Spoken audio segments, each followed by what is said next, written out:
അപ്പോൾ പത്രവാർത്തകളുടെ അവലോകനവുമായി നമുക്കൊപ്പം VS അനോജ് റെഡിയാണ്. Mister VS Anoj, good morning. Good morning. എങ്കിൽ പിന്നെ വാർത്തകൾ തുടങ്ങിയാലോ, കാരണം ഇന്നത്തെ ദിവസം പത്രവാർത്തയ്ക്കൊപ്പം ഈ സൺഡേ സപ്ലിമെന്റ് ഒക്കെയുള്ള ദിവസമാണ്.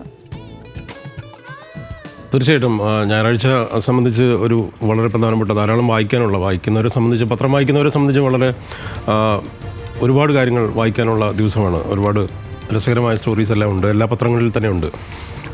നമ്മളെ സംബന്ധിച്ച് പക്ഷേ ഇന്ന് രാജ്യം സംസാരിച്ചുകൊണ്ടിരിക്കുന്നത് ഇപ്പോഴും ഭീകരാക്രമണത്തിന് ശേഷം അതുണ്ടാക്കിയിട്ടുള്ള പ്രകമ്പനങ്ങളാണ്. മറ്റ് പലതരത്തിൽ നയതന്ത്ര തരത്തിലെല്ലാം നടത്തുന്ന അല്ലെങ്കിൽ നടന്നുകൊണ്ടിരിക്കുന്ന പ്രകമ്പനങ്ങൾ അതുതന്നെയാണ് രാജ്യം ചർച്ച ചെയ്യുന്നത്. ഏതായാലും ഇന്ത്യയിലെ മാധ്യമങ്ങളെല്ലാം തന്നെ, പ്രത്യേകിച്ച് പത്രമാധ്യമങ്ങളെല്ലാം അവരുടെ പ്രധാന പേജുകളിൽ അല്ലെങ്കിൽ തലക്കെട്ടുകളിലെല്ലാം തന്നെ ഇതുമായി ബന്ധപ്പെട്ട വിവാദങ്ങൾ, ഇതുമായി ബന്ധപ്പെട്ട വിഷയങ്ങൾ തന്നെയാണ് അവതരിപ്പിച്ചിരിക്കുന്നത്. ഏതായാലും മലയാളത്തിലെ പത്രങ്ങളിലേക്ക് വന്നാൽ മലയാള മനോരമയടക്കം എല്ലാവരും പ്രധാനമായി തന്നെ ഊന്നുന്നത് ശശി തരൂരിൻ്റെ പേരുമായി ബന്ധപ്പെട്ടുണ്ടായ അല്ലെങ്കിൽ ഈ പ്രതിനിധി സംഘം രാജ്യത്തിനെക്കുറിച്ച് അല്ലെങ്കിൽ രാജ്യത്തിൻ്റെ പ്രതിരോധ സംവിധാനം അല്ലെങ്കിൽ അതിൻ്റെ ഭീകരാക്രമണത്തിനെതിരായിട്ടുള്ള പ്രതിരോധം സംബന്ധിച്ച് വിശദീകരിക്കാൻ വേണ്ടി, രാജ്യങ്ങളിലേക്ക് വിശദീകരിക്കാൻ വേണ്ടി പോകുന്ന സംഘത്തിൻ്റെ അതിലുള്ള ശശി തരൂരിൻ്റെ ആ ഒരു നിലപാട് അല്ലെങ്കിൽ ശശി തരൂരിനെ ഉൾപ്പെടുത്തിയതുമായി ബന്ധപ്പെട്ട വിവാദം അതുതന്നെയാണ്.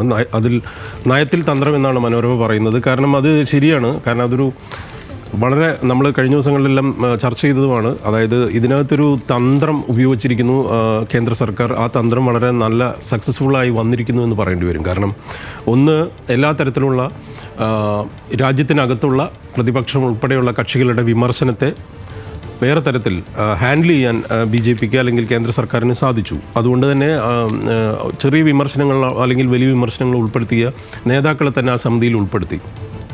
ഇപ്പോൾ ശശി തരൂരാണെങ്കിലും ജോൺ ബ്രിട്ടാസ് ആണെങ്കിലും അവരെയെല്ലാം തന്നെ ആ സമിതിയിൽ ഉൾപ്പെടുത്തുന്നു. അസദുദ്ദീൻ ഒവൈസി ഉണ്ട്, അങ്ങനെയുള്ള കനിമൊഴിയുണ്ട്. അപ്പം അവരാണ് ഈ ലോകത്തോട് പറയുന്നത് ഇതെങ്ങനെയാണ് സംഭവിക്കുന്നത്, അല്ലെങ്കിൽ എന്തുകൊണ്ട് സംഭവിച്ചു, എന്തൊക്കെ നിലപാടുകൾ എടുത്തു എന്നുള്ള കാര്യം. അതിൽ ഒരു തന്ത്രപരമായി തന്നെ ഒരു മികവ് കേന്ദ്ര സർക്കാർ പ്രദർശിപ്പിച്ചു എന്ന് തന്നെ പറയേണ്ടി വരും.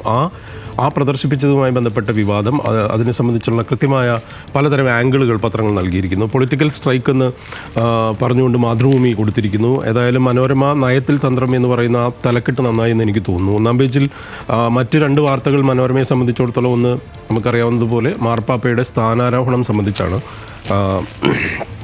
വളരെ പ്രധാനപ്പെട്ട ഒരു ദിവസം എന്ന് പറയാം. ലോകത്തിലെ ക്രൈസ്തവ വിശ്വാസികളെ സംബന്ധിച്ച് വളരെ പ്രധാനപ്പെട്ട ദിവസമാണ് അവരുടെ മാർപ്പാപ്പയുടെ സ്ഥാനാരോഹണം. ആ വാർത്ത ഏതായാലും ഒന്നാം പേജിൽ പ്ലേസ് ചെയ്തിട്ടുണ്ട്.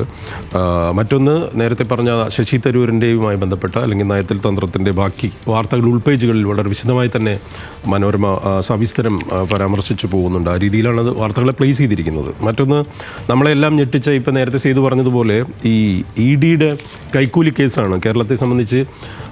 എൻഫോഴ്സ്മെൻറ്റ് ഡയറക്ടറേറ്റിനെ ഇത്രയധികം പൊളിറ്റിക്കലി മോട്ടിവേറ്റഡായി ഉപയോഗിച്ച ഒരു സമയം ചരിത്രത്തിലില്ല എന്ന് തന്നെ പറയാവുന്ന ഒരു സമയത്തൂടെ തന്നെയാണ് രാജ്യം കടന്നു പോകുന്നത്. അപ്പോൾ ഏതായാലും ആ സമയത്ത് EDയുടെ പ്രധാനപ്പെട്ട തലപ്പത്തിരിക്കുന്ന ആളുകൾ കൈക്കൂലി കേസുകളുമായി ബന്ധപ്പെട്ട് അല്ലെങ്കിൽ മറ്റ് അഴിമതി കേസുകളിൽ ആരോപിക്കപ്പെടുന്ന വ്യക്തികളിൽ നിന്ന് തന്നെ കൈക്കൂലി ചോദിക്കുകയോ ആ കേസ് ഒതുക്കാൻ വേണ്ടി ശ്രമിക്കുകയോ ചെയ്യുന്നു എന്ന് പറയുന്ന വളരെ ഞെട്ടിപ്പിക്കുന്ന വാർത്തയുടെ തുടർ ദിവസങ്ങളാണിന്ന്. അപ്പോൾ അതുമായി ബന്ധപ്പെട്ട വാർത്തകൾക്ക് ഏതായാലും മാതൃഭൂമിയാണെങ്കിലും മനോരമയാണെങ്കിലും മറ്റ് മാധ്യമ അടക്കം അല്ലെങ്കിൽ മറ്റ് പത്രങ്ങളെല്ലാം, ദേശാഭിമാനി ഉൾപ്പെടെ എല്ലാം വലിയ പ്രാധാന്യത്തിൽ തന്നെ നൽകിയിരിക്കുന്നു.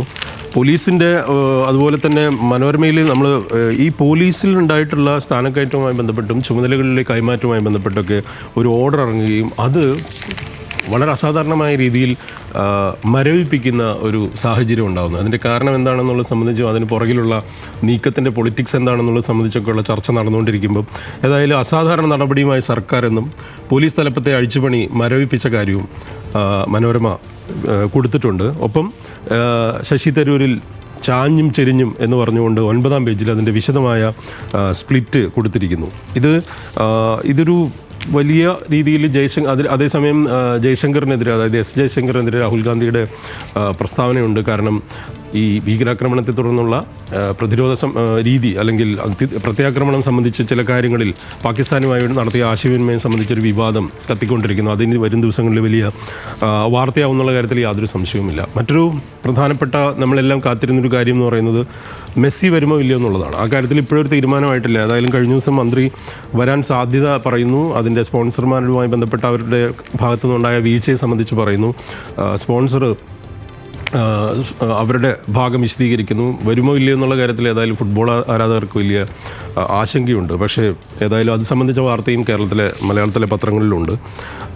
മനോരമയെ സംബന്ധിച്ച് മനോരമയെ ഒരു ഒട്ടും പ്രാധാന്യം കൽപ്പിക്കാതെ പോയൊരു വാർത്തയായിട്ട് എനിക്ക് തോന്നിയത് സേതു, അതായത് ഈ പ്രദീപ് കുമാർ, CPM-ൻ്റെ വളരെ പ്രധാനപ്പെട്ട നേതാവ്, മുഖ്യമന്ത്രിയുടെ പ്രൈവറ്റ് സെക്രട്ടറി ആക്കിയ വാർത്ത മനോരമയിൽ ചെറിയൊരു സാധാരണ ഒരു അറിയിപ്പ് വാർത്തയായിട്ട് ഉൾപേജിൽ ഒതുങ്ങി. പക്ഷേ ഏതായാലും മാതൃഭൂമി അത് ഒന്നാം പേജിൽ വലിയ പ്രാധാന്യത്തിൽ നൽകിയിരിക്കുന്നു. ഒപ്പം പ്രദീപിൻ്റെ ഒരു പ്രൊഫൈലും നൽകിയിട്ടുണ്ട് ഉൾപേജുകളിൽ. കാരണം അതൊരു പ്രധാനപ്പെട്ട വാർത്ത തന്നെയാണെന്ന് ഞാൻ വിശ്വസിക്കുന്നു. കാരണം അത് ഒന്നാം പേജിൽ കൊടുക്കാവുന്ന വാർത്തയും തന്നെയാണ്. കാരണം പ്രദീപ് കുമാർ ഒരു കാലത്ത് VS പക്ഷത്തിൻ്റെ പേരിൽ പാർട്ടിയിൽ ഒതുക്കൽ നേരിട്ട ഒരു നേതാവും കൂടിയാണ്. എന്നാൽ വളരെ ജനകീയനായ നേതാവാണ്. അങ്ങനെ ഒരാൾ വീണ്ടും പിണറായി വിജയൻ്റെ അല്ലെങ്കിൽ മുഖ്യമന്ത്രിയുടെ പ്രൈവറ്റ് സെക്രട്ടറി ആയിട്ട് വരുന്നു എന്ന് പറയുന്നതിനകത്തൊരു കൗതുകമുണ്ട്. അപ്പോൾ ആ വാർത്തയ്ക്ക് അർഹിക്കുന്ന പ്രാധാന്യത്തിലാണ് മാതൃഭൂമി കൊടുത്തിരിക്കുന്നത്.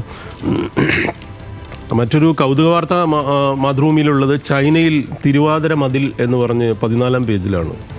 ചൈനയിലെ വൻമതിലിന് മുകളിൽ തിരുവാതിര കളിക്കുന്ന മലയാളി യാത്രാ സംഘം. ഒരു കൗതുക വാർത്തയാണ്. ഏതായാലും ഞായറാഴ്ചയല്ലേ, ഒരു രസകരമായ ചില വാർത്തകൾ കൂടെയുണ്ട്. അങ്ങനെയുള്ള കൗതുകമുള്ളൊരു വാർത്തയായിട്ട് എനിക്കത് തോന്നി. മറ്റൊന്ന്, നമ്മൾ നേരത്തെ പറഞ്ഞതുപോലെ ED അഴിമതിയുടെ വെട്ടിൽ അതിൻ്റെ ഉൾപേജുകളിൽ മാതൃഭൂമിയിൽ വളരെ വിശദമായിട്ട് ഏതൊക്കെ തരത്തിൽ ഈ കാര്യങ്ങൾ സംഭവിച്ചു എന്നുള്ളത് സംബന്ധിച്ച് വ്യക്തമായി പറയുന്നു. ഒപ്പം പൈലറ്റ് കൊഴിഞ്ഞു വീണ ഒരു വാർത്തയും ഇന്ന് ഞാൻ ശ്രദ്ധിച്ചൊരു വാർത്തയാണ്. കാരണം ഈ 10 മിനിറ്റ് തനിയെ പറന്ന് ലുഫ്താൻസ വിമാനം എന്ന് പറഞ്ഞ് 9-ാം പേജിൽ മാതൃഭൂമി നൽകിയിരിക്കുന്നു. എല്ലാ പത്രങ്ങളും നമ്മളുടെ EOS 9 വിക്ഷേപണത്തെ സംബന്ധിച്ച വാർത്ത കൊടുത്തിട്ടുണ്ട്. പക്ഷേ അത് ലക്ഷ്യത്തിലെത്താൻ കഴിഞ്ഞില്ല എന്ന് നമുക്കറിയാം. ഇന്ന് രാവിലെ ഹിന്ദുവിനെ സംബന്ധിച്ച് ഇന്ത്യ ബംഗ്ലാദേശ് എക്സ്പോർട്ടുമായി ബന്ധപ്പെട്ടാണ്. ഇത് മനോരമയിലെ അടക്കമുണ്ട്. ഒരു വലിയ തർക്കം, ഒരു നയതന്ത്ര തലത്തിൽ ബംഗ്ലാദേശുമായും ഒരു വലിയ തർക്കം നടക്കുന്നു എന്നുള്ളൊരു പ്രശ്നം നിലനിൽക്കുന്നുണ്ട്, നമുക്കറിയാവുന്നതുപോലെ. കാരണം മുഹമ്മദ് യൂനിസ് വന്നതിന് ശേഷം രാജ്യത്ത് ബംഗ്ലാദേശുമായി നയതന്ത്രപരമായ ചില പ്രശ്നങ്ങളുണ്ട്. ഏതായാലും ഇന്ത്യ വഴിയുള്ള എക്സ്പോർട്ട് ബംഗ്ലാദേശ് നടത്തുന്നതിന് ഇന്ത്യയും ഒരു വിലക്ക് കൊണ്ടുവരുന്നു. നേരത്തെ ബംഗ്ലാദേശ് ചില നീക്കങ്ങൾ നടത്തിയിരുന്നു. അക്കാര്യത്തെ സംബന്ധിച്ചുള്ള പ്രധാനപ്പെട്ട വാർത്തയായിട്ട് ഹിന്ദു നൽകിയിരിക്കുന്നു. ഒപ്പം നമ്മൾ ഈ പറയുന്ന EOS 9 കാര്യത്തിൽ ഉള്ള വിശദാംശങ്ങളും ഹിന്ദുവിൻ്റെ 1-ാം പേജിൽ ഉൾപ്പെടുത്തിയിട്ടുണ്ട്.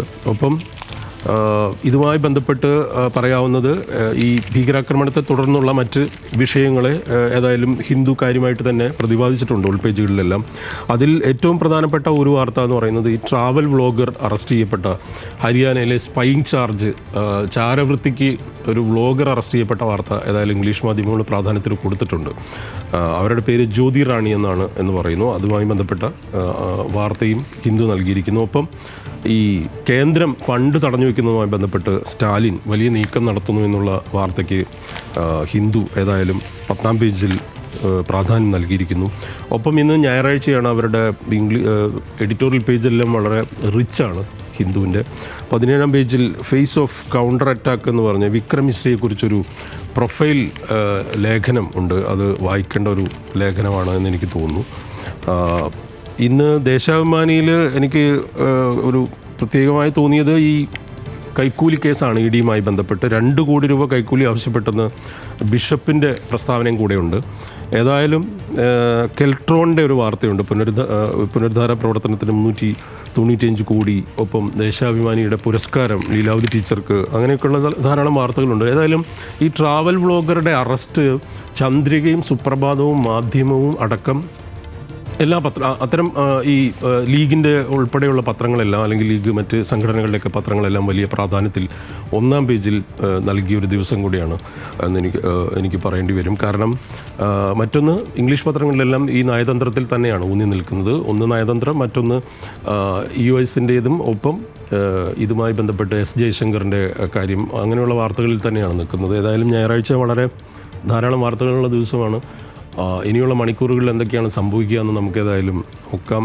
സമയവും സൗകര്യമുള്ള ആളുകളെ സംബന്ധിച്ച് ധാരാളം വായിക്കാനുള്ള വക ഇന്നത്തെ പത്രങ്ങളിലുണ്ട്. സൺഡേ ഉൾപ്പെടെ എല്ലാവർക്കും ഒരു ഹാപ്പി സൺഡേ ആശംസിക്കുന്നു. സേതുവിനും ഓക്കെ വി എസ് സനോജ്. അപ്പം വി എസ് സനോജിനും നല്ലൊരു ഞായറാഴ്ചയായിട്ട് എന്താണ് പരിപാടി? ഞായറാഴ്ചയായിട്ടുള്ള പരിപാടികൾ പ്ലാൻ ചെയ്തുകൊണ്ടിരിക്കുക. രാവിലെ വരിക, ഓഫീസിലിരിക്കുക അല്ലേ, വാർത്തകളൊക്കെ നോക്കുക, അതൊക്കെ തന്നെ. വൈകിട്ടാണ് പരിപാടി.